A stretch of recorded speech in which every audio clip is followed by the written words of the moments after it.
In a significant shift from earlier tensions, U.S. President Donald Trump announced a renewed effort to engage India in constructive trade talks. Speaking on his platform, Truth Social, Trump expressed optimism about the negotiations and said he looked forward to speaking with Indian Prime Minister Modi and called him a very good friend.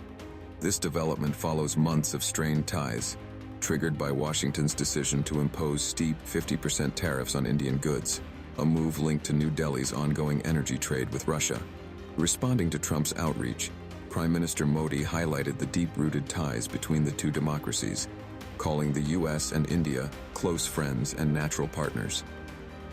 He emphasized that continued trade discussions would help unlock the limitless potential of their strategic partnership.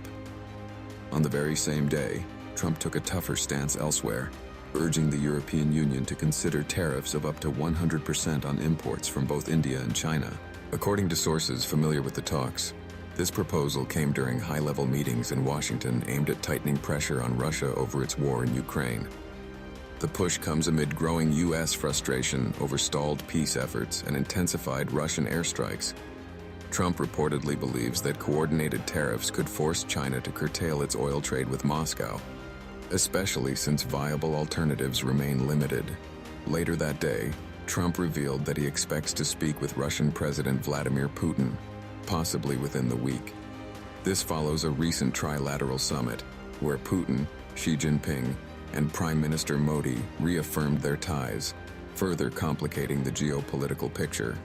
Last month's tariff hikes on Indian goods, prompted by India's oil purchases from Russia, had already tested Washington's relations with New Delhi. Yet Trump remains confident. Repeating his message on Truth Social, he affirmed that trade negotiations with India would continue and could soon conclude successfully. With diplomacy, economics, and global security all intersecting, the coming weeks could determine the future direction of not just U.S.-India relations, but of the global balance itself.